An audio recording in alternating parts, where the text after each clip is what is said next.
Trapped forever? Not when the human warrior came to claim her body and heart. Prison of stars.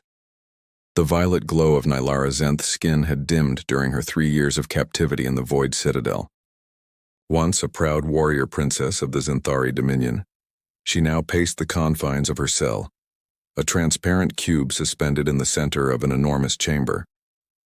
The prison was a marvel of cruel engineering, designed not just to contain, but to display its captives like exotic specimens.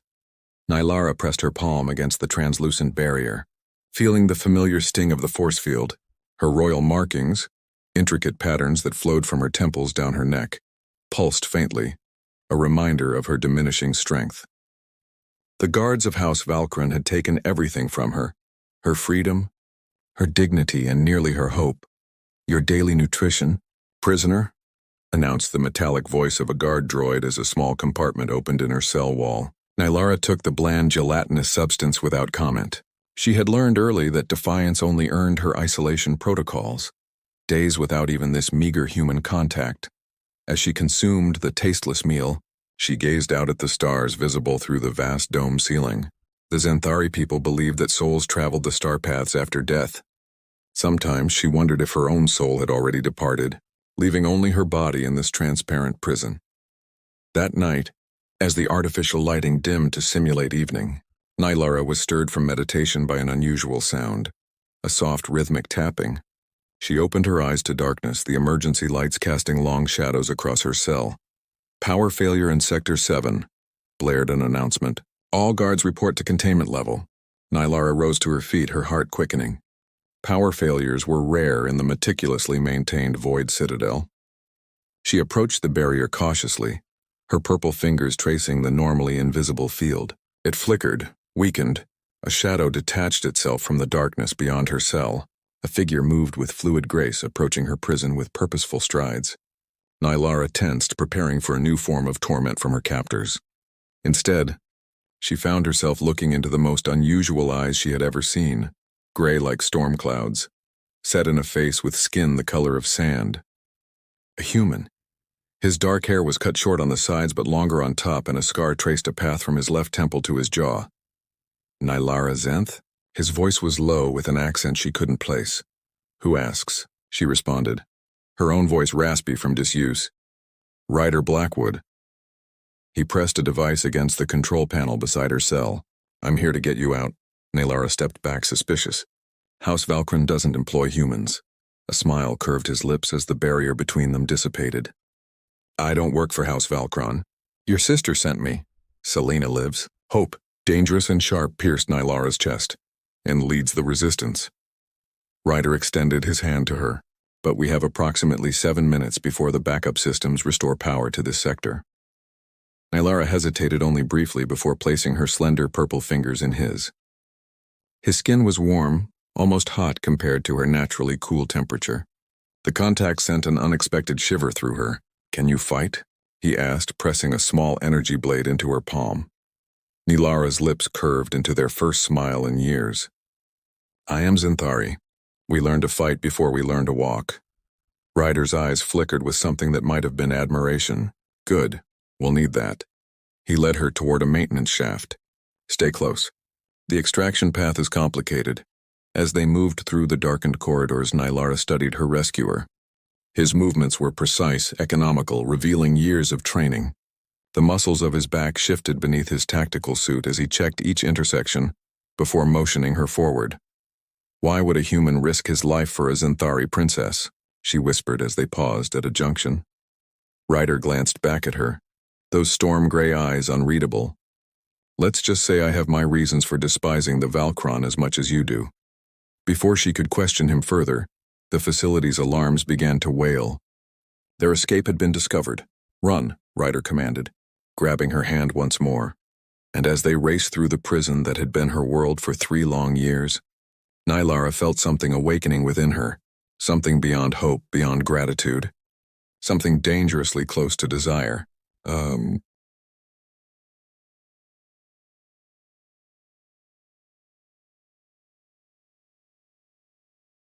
Dangerous escape. The crimson glow of emergency lighting bathed the corridor as Ryder pulled Nylara behind a jutting column. his body pressed against hers, shielding her from view as a patrol of Valkyran guards marched past. His breath was warm against her neck, sending an unexpected flutter through her stomach. "The main hangar is 4 levels down," he whispered once the danger had passed. "Can you handle a rapid descent?" Nilara nodded, her violet eyes narrowing with determination. "Lead the way, human." They moved through the labyrinthine corridors of the Void Citadel like shadows, Ryder's expertise in stealth complemented by Nilara's intimate knowledge of the facility's layout. When they encountered a sealed security door, Nilara guided them to a maintenance duct she had once glimpsed while being transferred between interrogation chambers. "You've been planning your escape," Ryder observed as they crawled through the narrow passage. "Every day for 3 years, she replied, her voice tight with emotion. "Though I never imagined my freedom would come at the hands of a human mercenary." "Not a mercenary," he corrected. "I work for myself." The duct opened into a processing center for incoming prisoners. Nilara froze at the sight of 2 guards stationed at the far exit. Before she could formulate a plan, Ryder touched her arm gently. "Stay here," he instructed, slipping a second blade from his boot. "I'll handle this." Nilara watched in astonishment as Ryder moved with lethal precision. He was across the room in 3 silent strides, disabling both guards before they could activate their comms. His efficiency was beautiful in its deadliness, a dance of violence that spoke of years of training. "Impressive," she murmured as she joined him. "Where does a human learn to fight like that?" Something dark flashed in Ryder's eyes. "The same place I learned to hate the Valkron." He retrieved a security card from one of the unconscious guards. "We need to move faster. They'll be sealing off sections soon." As they descended through the levels of the Citadel, alarms blaring around them, Nilara found herself studying Ryder more closely. His hands were calloused but gentle when he helped her over obstacles. The scar on his face told of survival, of endurance, qualities she respected above all others. They were forced to fight their way through a checkpoint on level 6, Nilara wielding her energy blade with the fluid grace of Zenthari royal combat training. Fighting alongside Ryder felt strangely natural, as if they had done so countless times before. They anticipated each other's movements, covering vulnerabilities without need for communication. "You fight like a Zenthari," she said during a brief reprieve, purple chest rising and falling with exertion. "Highest compliment I've received this cycle," he replied with a half-smile that did strange things to her pulse. As they neared the hangar level, a blast door sealed suddenly before them, cutting off their escape route. Ryder cursed, scanning for alternatives. "There's another way," Nilara said, pointing to a maintenance ladder. "The waste reclamation system runs parallel to the hangar. We can cross through there." Ryder raised an eyebrow. "Through the garbage? Afraid to get dirty, human?" she challenged, a hint of her old royal haughtiness returning. His laugh was unexpected and warm. "After you, Your Highness." The passage was as foul as expected, but they emerged on the far side of the blast door, mere meters from the secondary hangar bay. As they paused to catch their breath hidden between cargo containers, Ryder reached out to brush a smudge of grime from Nilara's cheek. The contact lingered, his fingers unexpectedly gentle against her violet skin. "We're almost there," he said, his voice rougher than before. "My ship is in Bay 17, a modified Terran corvette. Once we're aboard, we can break Atmo before they mobilize their fighters." Nilara caught his wrist before he could withdraw. "Why are you really doing this, Ryder Blackwood?" "The truth this time." His storm gray eyes met hers, and for a moment the barriers dropped. "The Valkron took someone from me too. Someone I couldn't save." His jaw tightened. "Freeing you hurts them and helps the resistance. That's enough for now." The vulnerability in his admission stirred something in Nilara, a recognition of shared pain, of wounds that had never properly healed. Without thinking, she leaned forward and pressed her forehead to his, a Zenthari gesture of deepest trust. "Then let us hurt them together," she whispered. The moment was shattered by the wail of proximity alarms. The hangar was being sealed. "Run," Ryder commanded, grabbing her hand once more. They sprinted across the open hangar floor, energy bolts sizzling past them as guards opened fire. Ryder's ship, sleek and predatory, waited with its boarding ramp already lowered. They were meters away when Nilara felt white-hot pain slice across her side. She stumbled, nearly falling. Without hesitation, Ryder swept her into his arms, carrying her the remaining distance. The strength in his embrace was surprising. his body radiating heat that seemed to penetrate the coldness spreading from her wound. "Stay with me, princess," he growled, as the ramp closed behind them. "We didn't come this far for you to die now." As he settled her into the co-pilot seat and rushed to initiate launch sequences, Nylara pressed a hand to her injured side. Purple blood seeped between her fingers, but she smiled through the pain. For the first time in 3 years, she was leaving the Void Citadel, and despite the danger, despite her injury, she felt more alive than she had in memory, with a human warrior who carried his own darkness, yet had brought her back into the light. "Sanctuary and darkness, hold steady," Ryder instructed as he pressed a regenerative patch against Nylara's wound. They had escaped the Valkyran patrol ships by executing a dangerous jump through an asteroid field, but not before sustaining damage to the ship's navigation system. Now drifting in the shadow of a dead moon, they had time for repairs and healing. Nylara hissed as the medical compound in the patch activated, knitting her torn flesh together. Ryder's face was inches from hers, his concentration absolute as he tended to her injury. The intensity of his focus made her suddenly aware of their proximity in the small medical bay. "The Zenthari heal quickly," she said, trying to distract herself from the warmth of his breath against her skin. "It's a minor wound." Minor wounds kill just as effectively as major ones if they're not treated properly. His fingers brushed against her side as he secured the bandage, sending an electric tingle across her skin. "You should rest while I fix the nav system." But as he moved to stand, Nylara caught his wrist. "You're injured as well." She nodded toward the burn mark on his shoulder, visible through his torn tactical suit. "It's nothing," he dismissed. "It is not nothing," she countered, her royal authority returning to her voice. "Sit. Let me tend to it." To her surprise, Ryder complied, settling onto the medical bench beside her. Nylara carefully peeled away the damaged fabric to reveal a nasty energy burn across his shoulder and upper arm. With practiced movements, she applied a cooling gel from the medical supplies, her purple fingers gentle against his tanned skin. "You have done this before," he observed. "I led my sister's personal guard before my capture," she explained. Field medicine was a necessary skill. As she worked, she became increasingly aware of the differences in their physiology. His skin was several degrees warmer than hers, his muscles dense beneath her touch. The proximity stirred something primal within her, a hunger that had nothing to do with the food she had been denied in captivity.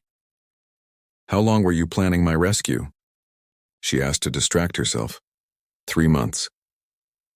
Ryder's eyes followed her movements with an intensity that made her pulse quicken. "Your sister contacted me after the Resistance intercepted intelligence about your location. I spent weeks infiltrating the Valkron security networks, learning their protocols, finding their weaknesses. A considerable effort for one prisoner. Not just any prisoner."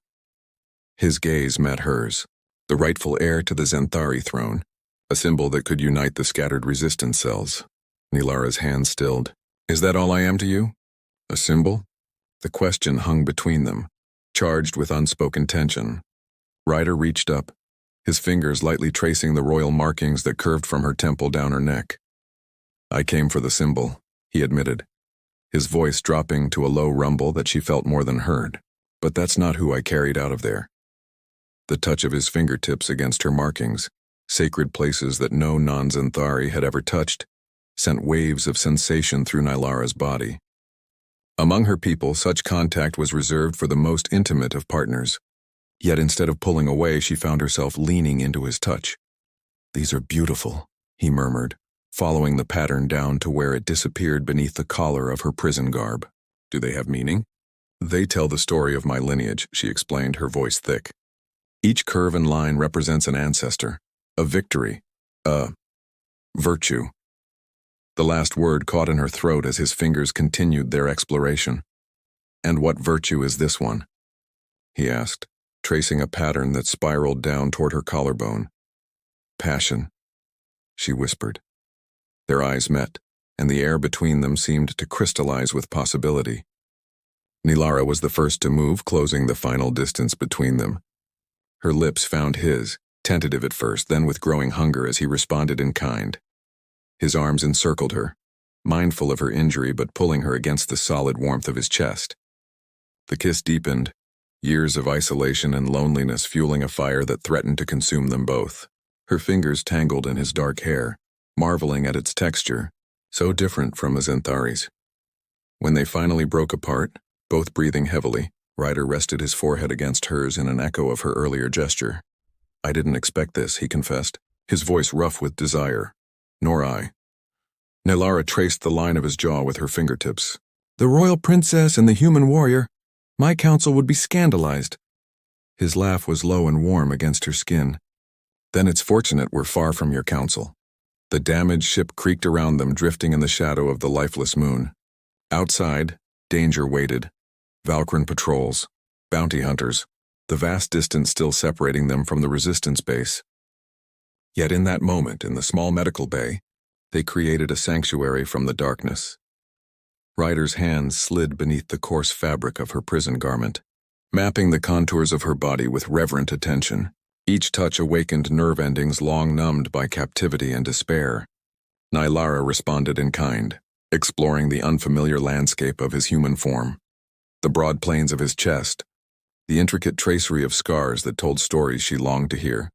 Their clothing fell away, barriers between worlds discarded in the pursuit of connection. When they finally came together, their bodies joining in the ancient dance of desire, it was with the desperate intensity of those who had glimpsed death and chosen life instead. "Nylara," he breathed her name against her neck as they moved together, her purple skin luminescent in the dim emergency lighting of the ship. In that moment, she was not a princess, not a symbol, not a prisoner. She was simply herself, rediscovering joy in the arms of a man who had risked everything to find her. Outside their sanctuary, the stars continued their cold vigil, indifferent to the passion unfolding in their midst. But for Nylara and Ryder, wrapped in each other's embrace, those distant lights seemed to burn brighter, promising not just escape, but a future neither had dared to imagine. Hunters and hunted, the soft pulsing of the ship's warning system drew Nylara from a dreamless sleep, the first true rest she had experienced in years. Ryder was already moving, his reflexes honed by a lifetime of danger. He pressed a gentle kiss to her temple before retrieving his scattered clothing. "Proximity alert," he explained, pulling on his tactical suit. "Someone's found us." Nylara rose gracefully, her purple skin gleaming in the low light as she dressed. "Valkron, let's find out." Ryder led her to the bridge where the ship's sensors displayed an approaching vessel. "Not Valkyran design." "Bounty hunter, most likely." "They've wasted no time placing a price on my head," Nylara observed, settling into the co-pilot's chair with regal composure despite their precarious situation. "Can we outrun them?" Ryder's hands flew across the control panel. "Not with our nav system still damaged. We need somewhere to hide and complete repairs." He pulled up a star chart of their sector. "There's an abandoned mining outpost on the fourth moon of Arastor. Dense mineral deposits should mask our signature." The journey to the outpost was tense, with Ryder executing a series of evasive maneuvers that pushed the damaged ship to its limits. Twice they nearly collided with floating debris, saved only by his exceptional piloting skills and Nylara's quick reflexes at the auxiliary controls. "Where did you learn to fly like this?" she asked as they narrowly avoided a chunk of space debris the size of a small shuttle. A shadow crossed Ryder's face. "Terra's unification wars. I was a combat pilot before." He left the sentence unfinished, but Nylara understood. Before the Valkron took someone from him, they landed in the skeletal remains of the mining facility, the ship's exterior camouflage systems activating to blend with the rusted structures around them. The outpost had been abandoned decades ago when the mineral veins ran dry, leaving behind a ghost town of corroded equipment and collapsed tunnels. "We should be safe here for at least a cycle," Ryder said as they disembarked to assess their surroundings. "Long enough to repair the nav system and plot a secure route to your sister's base." The air in the facility was thin but breathable, filtered through ancient life support systems that continued to function on emergency power. Nylara explored the control center while Ryder returned to the ship for repair parts, her fingers tracing dust-covered consoles and faded insignias of a mining corporation long since dissolved. "This place has seen its share of secrets," she murmured when Ryder rejoined her, carrying a toolkit and portable scanner. "Perfect place to add one more." He activated the scanner, sweeping for any signs of surveillance or hidden dangers. Bounty hunters often plant tracking beacons during pursuit.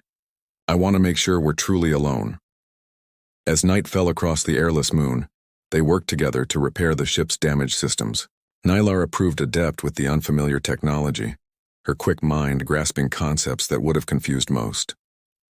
In the close quarters of the maintenance bay, they moved in unconscious harmony, anticipating each other's needs without words. "You continue to surprise me, Princess," Ryder said as she successfully recalibrated a particularly stubborn navigational array. "Most royals I've encountered couldn't change a power cell, let alone repair complex systems. Xanthari royalty are warriors first, rulers second," she replied, wiping a smudge of grease from her purple cheek. "My father insisted I understand every aspect of our vessels and weapons. Knowledge ensures survival." Ryder's expression softened. "Your father sounds like a wise man." "He was, until the Valkron assassinated him and installed my cousin as puppet ruler." Her violet eyes darkened with memory. "That's when Selene and I formed the resistance. And why I was captured. I led a raid on their central command that went very wrong." Without speaking, Ryder reached for her, pulling her against his chest. The simple gesture of comfort broke something open inside her, and Nylara found herself telling him everything. The betrayal that had led to her capture, the torture sessions designed to extract information about the resistance, the long days of isolation when she had nearly lost hope. "Yet you never broke," Ryder said when she finally fell silent. His admiration was evident in the gentle way he stroked her back, tracing the royal markings that curved down her spine. "Breaking wasn't an option," she replied, her voice steadier than she felt. "Too many lives depended on my silence." Later, as they shared a meal of ship rations in the abandoned control center, Ryder finally spoke of his own loss. "Her name was Mira," he said, staring into the distance. "My sister. She was a xenobiologist studying Xanthari physiology, with permission from your government. When the Valkron coup happened, they arrested all off-worlders with Xanthari connections, labeled them spies." Nylara reached across the table, her purple fingers intertwining with his. "What happened to her?" "Public execution. To send a message." His voice was flat, but his fingers tightened around hers. "I was halfway across the galaxy on a transport job. By the time I reached Xanthari space, she was gone. I've been working against the Valkron ever since, taking jobs that hurt them, helping the resistance where I could. And now rescuing imprisoned princesses," Nylara added softly. His smile was tinged with sadness. "Mira would have liked you. She was fascinated by your people's resilience." They spent the night wrapped in each other's arms, finding solace and pleasure amidst the ruins of the abandoned outpost. Each touch, each kiss seemed to heal something broken within them both. Not erasing the past, but creating space for a possible future. Dawn brought renewed danger. The ship's sensors detected multiple vessels entering the moon's orbit. Not just bounty hunters now, but Valkron patrol ships. "They're deploying ground forces," Ryder announced grimly as they watched the tactical display. "Standard search pattern. They'll find us within hours." Nylara studied the approaching threat, her warrior's mind calculating angles and vulnerabilities. "We need a diversion. Something to draw them away from the ship while we make our escape." Ryder nodded toward the mining facility's ancient reactor core. "If we overload the remaining power cells, the explosion should create enough interference to mask our launch signature, and potentially kill everyone on this moon," Nylara noted, her royal training asserting itself, "including the bounty hunters who may simply be doing a job." Ryder's expression softened as he looked at her. "Always the princess even now." He considered for a moment. "There's another way. Riskier for us, but no unnecessary casualties. We use the old ore tunnels to reach the far side of the facility, then trigger a controlled collapse. They'll detect the seismic activity and focus their search there while we launch from here." The plan was dangerous, requiring them to navigate through partially collapsed tunnels with failing structural integrity. As they moved through the darkness, guided only by the dim light of emergency beacons, Nylara felt Ryder's protective presence behind her. Not stifling her capabilities, but complementing them. A partnership unlike any she had known. When a section of ceiling collapsed, nearly crushing them, it was Ryder who pulled her to safety, shielding her body with his own. The intimacy of the gesture, his willingness to risk himself for her, stirred emotions deeper than physical desire. "We're almost through," he whispered, as they approached the tunnel exit. "Once we trigger the collapse, we'll have minutes at most to reach the ship and launch." Nilara turned to him in the darkness, finding his face by touch. "If we don't make it," he silenced her with a kiss fierce and tender at once. "We will." The controlled explosion went perfectly, creating a cascade of tunnel collapses that registered strongly on seismic sensors. As predicted, the Valkyran forces converged on the disturbance, leaving a narrow window for escape. They ran through the abandoned facility, lungs burning in the thin air, hands clasped tightly together. Behind them, the sounds of pursuit grew louder as their deception was discovered. An energy bolt sizzled past Nilara's head as they reached the ship, the first of the hunters having spotted them. Ryder pushed her up the boarding ramp, turning to provide covering fire. "Go, start the launch sequence." Nilara hesitated for only a moment before racing to the cockpit. Her fingers flew across the controls, bringing systems online with practiced efficiency. Through the viewport, she could see Ryder engaging multiple attackers, his movements a blur of lethal precision. When he finally joined her, blood seeping from a gash across his arm, the engines were already humming with power. Together, they guided the ship upward, breaking free of the moon's weak gravity as pursuing vessels scrambled to intercept. "Hold on," Ryder warned as they approached the debris field surrounding the moon. Instead of avoiding it, he flew directly into the densest section, using the ship's superior maneuverability to weave between massive chunks of rock while their pursuers were forced to take slower, safer routes. Nilara watched him pilot with a mixture of terror and admiration, understanding now why he had survived so long in a galaxy that had taken everything from him. When they finally broke free into open space, she reached across the console to touch his cheek. "That was either brilliance or madness," she said. His grin was quick and fierce. "Sometimes they're the same thing, Princess." As they prepared for the jump to hyperspace that would carry them to the Resistance base, Nilara realized that somewhere between her prison cell and this moment, she had fallen in love with this human warrior, not despite their differences but because of them. And from the way his eyes lingered on her when he thought she wasn't looking, she suspected the feeling might be mutual. Freedom's embrace. The Resistance base orbiting Lyra 7 was hidden within a dense asteroid belt, its exterior camouflaged to resemble just another chunk of space rock. Only the most sophisticated sensors, or someone with exact coordinates, could locate it amidst the swirling debris field. "Final approach," Ryder announced as their ship carefully navigated the treacherous path. "Your sister's security protocols are impressive." Nilara stood behind him, her hand resting lightly on his shoulder, drawing comfort from his solid presence. After 3 years of imprisonment, followed by days of desperate flight across multiple star systems, the reality of homecoming felt almost unreal. "Celine always had a gift for strategy," she replied, her voice tight with emotion. "Even as children, she could create the most elaborate hiding places." Their approach triggered a flurry of activity from the base. Armed fighters escorted them to a concealed docking bay, where a contingent of guards waited, weapons at ready. The caution was necessary in wartime, but Nilara still felt a pang at being treated, however briefly, as a potential threat. As the boarding ramp lowered, Nilara straightened her shoulders, resuming the posture of royalty that had been beaten out of her in the Valkyran prison. Ryder noticed the change, his expression softening with understanding. "Princess again," he murmured. She turned to him, her violet eyes intense.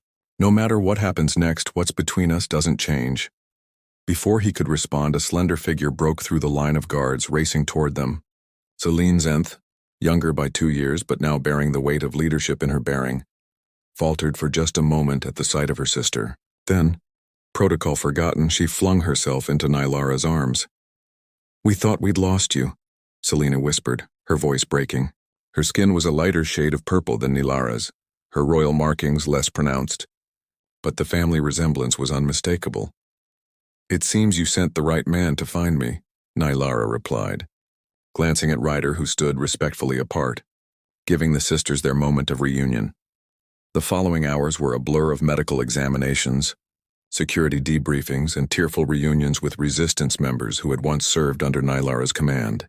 Through it all, Ryder remained a quiet presence at her side, his steady support helping her navigate the overwhelming transition from captive to returned leader.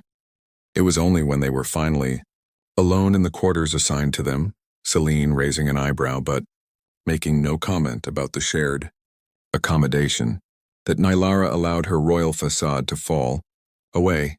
They expect me to lead them, she said, sinking onto the edge of the bed. 3 years of isolation and they think I can step back into command as if nothing has changed. Ryder knelt before her, taking her purple hands in his. You can. I've seen your strength, your resilience. But you don't have to do it immediately, and you don't have to do it alone. She searched his face, finding only sincerity in his storm-gray eyes. Will you stay? When your contract is fulfilled? There was no contract, he admitted. Your sister offered payment, but I refused. This was personal. Because of Mira. At first, his thumb traced circles on her palm, sending shivers up her arm. But somewhere between breaking you out of that cell and outrunning bounty hunters, it became about you. Just you. The Resistance Council meeting the next day was tense with conflicting opinions. Some wanted immediate action against the Valkron, leveraging the symbolic power of Nylara's return. Others counseled caution, arguing that the princess needed time to recover, to reintegrate.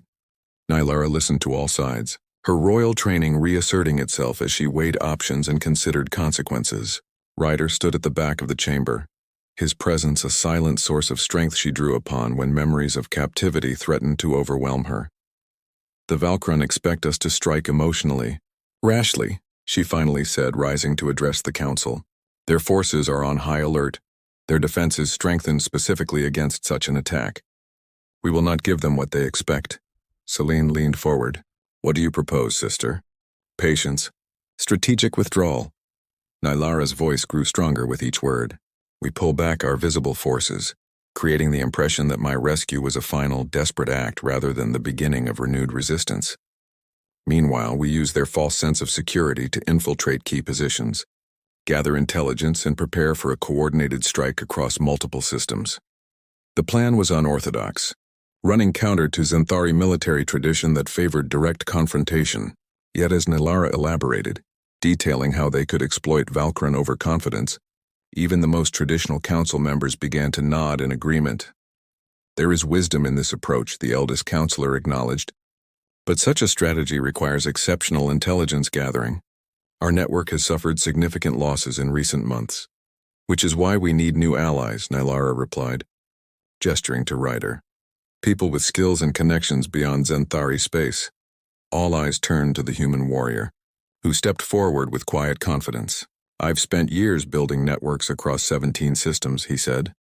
People who hate the Valkron as much as you do for their own reasons. They'll help, given the right incentives.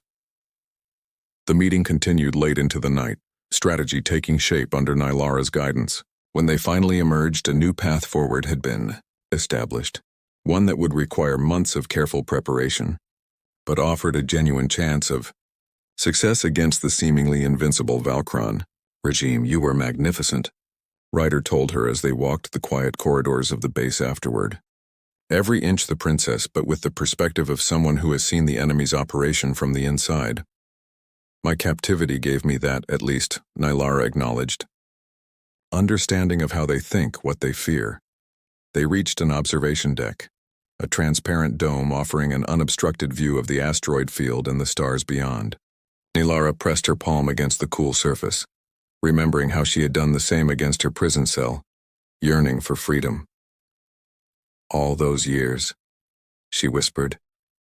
I dreamed of the stars, of finding my way back to them.